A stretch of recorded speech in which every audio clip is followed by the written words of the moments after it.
This is the story of a town deep in the Iraqi desert, a story of violence, vengeance, and the seemingly impossible task of reconciliation. In 2003, the United States invaded Iraq, provoking an insurgency. Over the next decade, the most extreme fighters evolved into the Islamic State group. IS forces took over large parts of Iraq and Syria. Their leader declared a caliphate. This town was home to several leading militants, and roughly half the men here swore allegiance to the group. Their will was imposed on all. In 2016, a counteroffensive began pushing IS out. Now in this town, the families of the defeated militants live side by side with the families of the victims. This town is Shoura.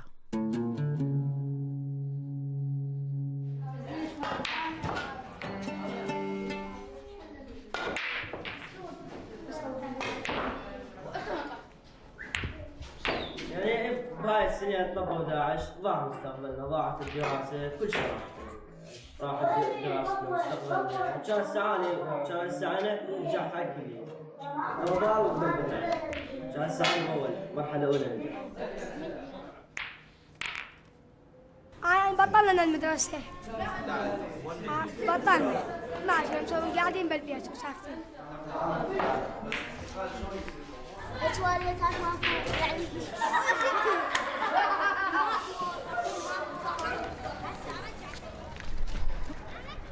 بس بعدين واكم مدارس صارت كلها تلاوات شلون نقول يعني تدريسهم ما معترف به صارت يعني تلبس زي واحد لازم اللي هو قندهاري يجي مثل طالب ابتدائي مو واحد زائد واحد طلقه زائد طلقه ما اعرف شنو يتعلمون على السوالف هاي يعني تشتل ما اعرف شنو هاي هي المدارس هذا انه ما حد قام يودي الطلاب على المدارس.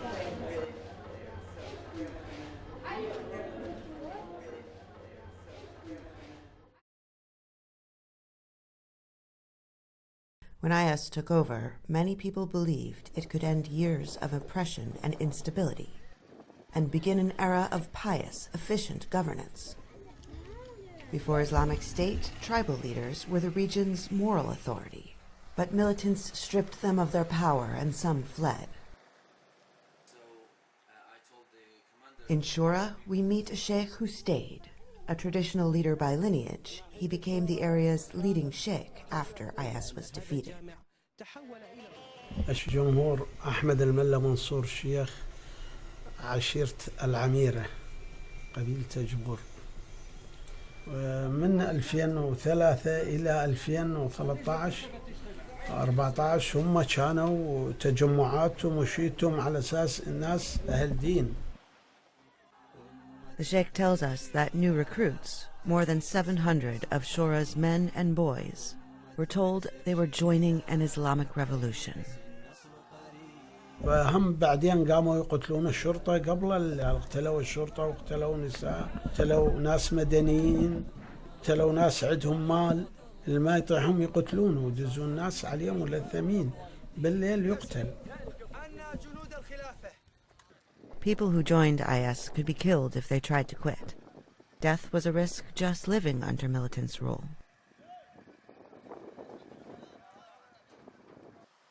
Not far from Shoura is this sinkhole, where militants tossed out the bodies of their victims from across the region. Here alone are thought to be the remains of more than 10,000 people. To boost recruitment, militants had children attend screenings at Shoura's media center. They watched videos of IS military victories, whippings, beheadings, and other acts of brutality. And the violence was not just on screen.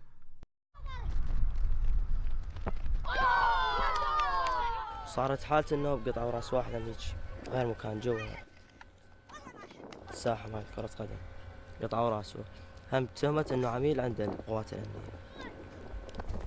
هي خلوه هذا جيب هالمكان جمعوا العالم سووا حلقة اختارهم يعني دواء جابوه هنا ومرة قاموا يضربون بيه ما أعرف شنو قدام العالم، خلوا العالم عايد دواعش تتفل عليه من ذبحوه، قاموا يلعبون برأسه وما أعرف شنو.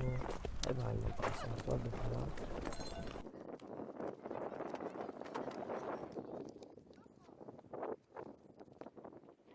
In some cases, IS tricked family members into helping the group kill. أعمل موظف بالبلدية واشتغل خارج الدوام بمحل مع الحلويات، ياخذون سلاح منا وبالتنظر يبيعون من عندهم، ترى يعني سري هذا الشغله. فعاد قضوا واحد من الموصل اعترف عليهم، اعترف على من الحمام وجوا خذوه. جت الأمنية خذوني أنا ورحنا على بيته، بس ما قالوا لي إنه يعني هيك شغلات، قالوا أخوك عابر على الحشد، يعني هيك بأسلوب. قلت لهم أخوي موجود، وأنا ما أدري يعني بأنه هذا، ولا نفوت على البيت. من وصلنا قادش ثاني يوم جوا خذوا سيارته وهذا اليوم ما شفناه. Omar's brother is thought to be dead. In other cases, the militants made sure everyone knew exactly what happened to their victims by making gruesome videos of their murders. These are the parents of a young man named Wassam. 18/5/2015 يوم الاثنين فتش الفراش الكمدينات القناصر ما لقى، قلت له لا لقى السيم كرت لا لقى الجقاره، هم يطر عقله من ليش اخذوه يعني بحجه انه يعني يوصل معلومات للقوات الامنيه ويعني على اساس جاسوس. هذا الفيديو ماله، الفيديو هذا من التصوير من اعدموه. والله سحبته من الجماعه ناشرين كانوا حافظينه، وحتى هذول الجماعه ما كل حرقون بالقفص ويا موجود هذا الفيديو جماعه القفص.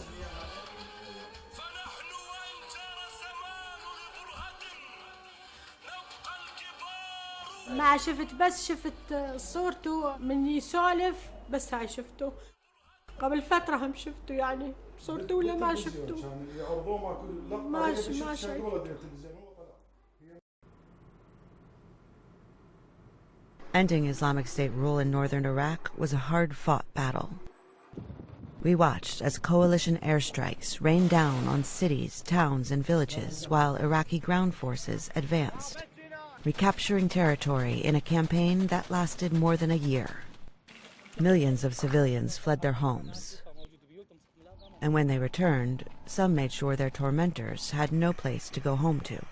هاي بيوت مع الدواعش، هاي اكو منطقة بالجيش ورا التحرير، العالم وقعتها من حر القلب، وبعد رايح له اطفال، اللي رايح له ولد، يعني هاي السرق عايش في الحرق، هاي كلها العالم هي وقعتها. هذا البيت منو؟ قبل وهسه متفجرات، تصنيع عبوات، يزرع عبوات بالبيوت، وهاي هو اختصاصه هاي الشغلات. جاب سبية عنده هنا بالبيت، ما اعرف غير مكان ما ادري بالضبط، ظلت عنده 6 أشهر وباع. هم مجرمين على اغتيالاته هاي. Tens of thousands of Islamic State fighters left behind children, wives, and other relatives. They are often viewed with suspicion or hatred, and little has been done on a national level to prevent this split from becoming explosive. But Shoura is different. Authorities here found the relatives of all but the most notorious militants in the camps and brought them home. Since then, there has been reconciliation, but there has also been conflict. In some families we met, anger, grief, and the prospect of retaliation are entwined. واللي هذا أصغر مني واحد، أخويا الكبير قتلوه الدواعش، وأخويا الأصغر منهم انتمى لهم مدة 4 أشهر 6 أشهر وانقتل. وبذمته هسه عن الأطفال ما يقارب إلى 12 طفل 13 طفل و8 نساء 7 نساء تقريبا. And not everyone who joined was a true believer, swayed by the militants' claim of representing Islamic ideals. Some were poor, enticed by money, weapons, or cars. Others just seemed to go along. تقول ابن عمتك شلون يعني شو قال اخوك حتى يقنع يعني برأيك شو قايل؟ هم ويا ما يبنون بناني هم كلهم. بناني كلهم صار لهم 5 سنين 6 يعني بش بهذا الشغل البنات. قيس قيادي. ايه يعني من 2003 زين. نص سقوط قيادي اخوتي كلهم بايعه. Omar's sister, Shema, is also tied to both the militants and their victims. Her husband and sons joined IS. يعني ما يريدهم ولا يقبل، يعني حتى ولدي من راحة ولدي صغار بعدهم، يعني يعني شلون لعبة أو شيء، يعني راح ويا عمامه بس هو ما راح وياهم، يعني إلا بعدين جت يعني قالت له أمه قالت ترى هي ما من وراهم خلاص أنت وياهم يعني وعاد قام يشتغل وياهم، كان عندنا معه وكان شغل ما بعزل المحل. But there are some whose links to Islamic State are clear-cut. This woman, Matreya, had 4 sons and 9 sons-in-law. All of them militants, all of them killed in battle. She tells us she is overwhelmed by the anger of her neighbors.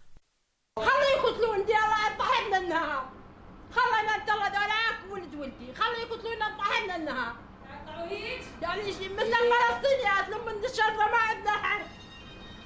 الله فوق ونعم بالله. استغفر الله. The anger is not just shown through words. This is Lama. Her husband was a militant. One night during the hot summer, she and her children were on the roof cooling off when an explosive was thrown into the house. والله جام بس عندنا جام متكسر قاعدين على السطح فوق ما الجام كله هذا تكسر. Sheikh Shamhor wants to break the cycle of violence. Under IS, he acted as an informal intermediary, helping families plead to militants for their missing relatives. During the battle, he protected civilians, and Iraqi authorities say he secretly told them of IS positions. When it was done, he spearheaded efforts to bring families back, including the relatives of the militants. إذا بقوا ويانا ودرسوا ويانا كيفوا ويا حالتنا احنا وماكو فرق بين هذا وهذا، بين عائلة الداعشي وبين عائلتي وبين هذا أي قلق ماكو. أما إذا ظلت العوائل بالمخيمات وتجمع عوائل النواحي كلها مخيم، فهذا يكون قلق مو بس على الناحية وإنما يكون قلق على الحكومة، لأن هذا يصير تجمع كبير ويادي تشتغل عليهم وتعلمهم كأخذ ثار كأخذ وما يدرسون، ما توفرهم الدراسة ولا توفرهم أي شيء يعني بالمخيمات، فيصير حقد عندهم. أما إذا تعايشوا ويانا وحالهم حالنا ما يصير ذاك أي شيء يصير، يعني هم مرتاحين. البنت تتجوز، الزوجة إذا هي بعدها. Shoura has a municipal government, but the sheikh has taken up the task of preventing reprisals and settling disputes. Among those who come to him for help is Rakia. Her brother-in-law was a militant. Now she fears for her son, Yahya. احنا بالليل قالت له خالته قالت له الحقني على خالتنا على الرحيم، انا مو شغلت الوجبه مالي وجبه ثاني فضل بالنهار ما نطلع، انا مو خاف من الكلام وخاف من اي شيء. قالت له هو احنا طلعنا انا وخالته انه لاحقنا يحيى فتنا احنا قعدنا شو وفات علينا وجهه اصفر وقاض براسه وش بيكون يقول جيت من الليل امشي فرع خالتي هو اضمن ما بيضمن انتو تفوت بيه طلع من دربة ابو ذاك بس فتت بالفرع قبل مشي ورايا وكان يقلبني ايدي قال لي ابوك داعشي؟ قلت له لا بابا مو داعشي. كان قبل يقودني كان يقلب ايدي لواها قال لي اصعد بالبويسكل لا اسعد ابوك طلق.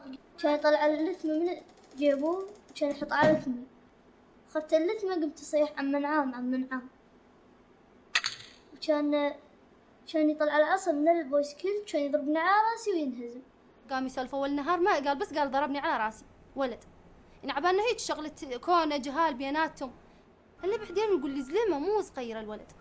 اهل البايسكلات 4 5 نشوفهم منه ونوع البايسكل وانا تابع الشغله والسيد وهذا ونحقق وياهم الا ان نعرفه منه وإن شاء الله ما يصير إلا الخير، إلا الخير. لا ما عندكم أنتم عدوية عاد، ما يهمنا أنت النسوان، إحنا النسوان هسه حتى خط أحمر. الزلم ترى ولدنا بالذات، ولدنا ترى ما عندهم أي عداوة مع أي حد، ولدنا بطبعهم مسالمين، يعني ما عندهم. ما عندكم أنتم ويا أحد، بس حاشاك هذا ولد ساقط. شوف إن شاء الله ما نخلي قصور، وأني أتابع الشغلة وإن شاء الله ما يصير إلا الخير. أنا دز عليه وعادي، أنت أي شيء تعالن علي أنا موجود. A month later, the attacker was still not found. But Rakia and her family remained unharmed in Shoura. The Sheikh's main goal is to keep the peace, and for the most part he is succeeding. But he is also asking for accountability. يجون المشتكي يجي ودز على المشكي عليه، ونقعد هنا نتفاهم وياهم ونحل قضيتهم كامل إلى أن يتصالحون ويروحون. This man lost his brother to militants even before IS took over. أخوي قتل عند الباب، يدري أبوه ناسبه متوهز العلوة عند الباب. لما تخرج الدار نادى أحد أشخاص يعني صدايق ربعه، خرج من الدار انفجرت عليه العبوة. ما أنا شفت وقت يعني رضيعتي ما مو بعيد، ركضت إنه مجدوع بالقاع، مصوب بطنه هذا، حسيت بحزن وكسر ظهري. إيه ما يعني. Fadl blames Matreya's family, accusing one of her sons of the murder. She is vehement in her denials. أول ما أشتل ابني صغير وماكو بيعة، وابني صغير ما نام إذا ما أحطه يعني عندي ابني. فمن شتلوا قالوا اشتلوا خالو، اشتلوا خالو زهير. شو بعدين لما جت جيش وتهجرنا، شو لما جينا يعني ما يعني هم يقولوا لا انتوا ابنكم اشتل. Matreya visits the sheikh, hoping he'll get the accusations to stop. يعني شنو هل استقلونا؟ هل استقلال هم ما نكروني، بس لحد الآن قالوا لي شيء. لحد الآن يعني نوبتين هذا يقولون ترى هي مطلوبة. دم قلت يا بابا اشيل لي ولد، اشيل لي ولد وقدام الله وعباد الله خليه يذبحونه. لا احنا مثل ما يقول ظلينا بنات وظلينا بس نسوان. اسمح لي، بس اسمحي لي، اني عيلة العباس ما اشتكوا على اي واحد، وسعوا بعد ما اشتكوا، بس اني اقول لك كلام يعني اني مطلع على الامور كلها. ابنك مشترك بالقتل، هو الفجر العبوه وراح، بس اي شكيه خوالي ما اشتكوا لان كان داعش ما حد يقدر. اني انضربت، هل تشوفيني صادق. Matreya's about face, an admission of her son's guilt, may help Fadl's family and further the sheikh's ambitious plan.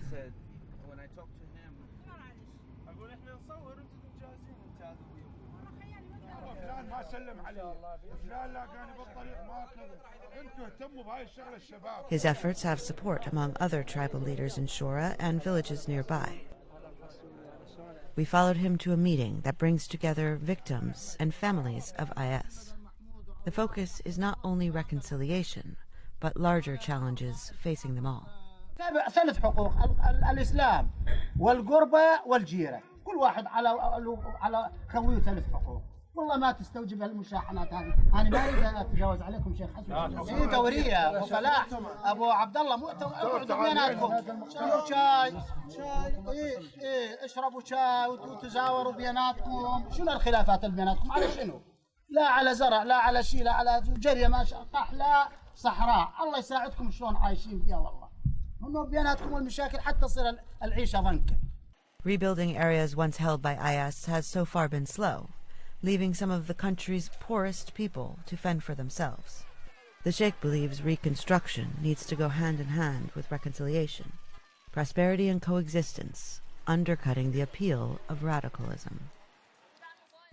السعاني أقول لك بنات ما يريدين أبوهن الداعش، يعني يستعلم تقول داعش، فالشغلة انتهت. يعني المرحلة انطوت وداعش راح يعني بس يظل محافظة الموصل يصير بها أعمار وأشغال والعالم توظف والمدينة ترجع أحسن من قبل. It's a compelling argument.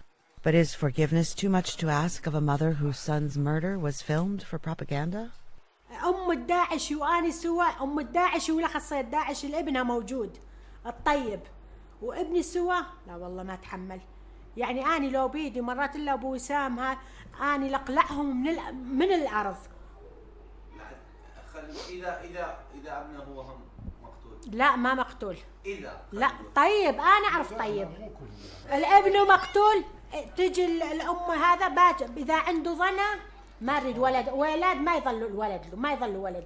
Which is why it's all the more remarkable that her husband is able to see past their family's grief. هنا بالقرية ما يرجع يلدغ. بالمنطقة اكو عوائل يعني تدري بقت الحرمة مثلا ابوها هنا، زين الحرمة وين تروح؟ غير ترد ترجع لها. زين اذا ويا اطفال اثنين ايش تسوي لهم؟ تعدمهم مثل الدواعش نصير مجرمين؟ ما نصير مجرمين مثلهم احنا. ما يصير.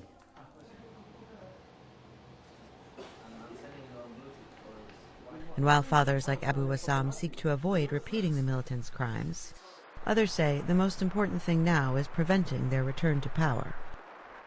We are surprised to find that Zainuddin, who should have been in university, is also part of a security force organized by the Sheikh. The Iraqi army has a base in Shoura, but the Sheikh's guard is an added line of defense. نقطة يعني بالليل بس سيطر على الشارع يعني الواحد ما نعرفه دواعش يطبون من هاي الجهة يعني قاموا يطبون من هنا كوعانهم تطب من هنا عوائل دواعش تطب من هنا.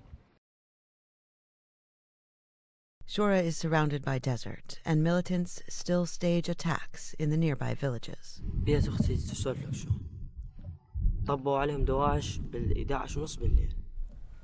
قتلوا ولد 2 نفذوا بين إصدار نشروا صورهم يعني تا يقولون احنا موجودين يرعبون العالم تا يخلون العالم تبطل. وهسه احنا خاصة الشورى احنا مهددة كثير. ذاك اليوم بالتعليقات هددونا. انا من الناس قال انطيني عنوانك واسمك الثلاثي. ذاك حتى اشوفك بالموبايل عنوانك واسمك الثلاثي وانا عنك. اعطيت عنوان اسمه الثلاثي قلت له تعال. جديد اسمي شنو يعني هو عنده سلاح وانا عندنا سلاح. اول شيء الكل انطلبت شبير وزقير اللي عنده شيء واللي ما عنده شيء الموظف والعسكري وهاي كلها انطلبت فما يخوف شلبي خلي شنو هو عنده سلاح وانا عندنا سلاح خلي يجي ليش يتعنيش عرضهم معليش ليش تهل نقتلهم انا كيف اذا يجون كيف اذا يجي واحد ونقتله نفتخر بهذا الشيء.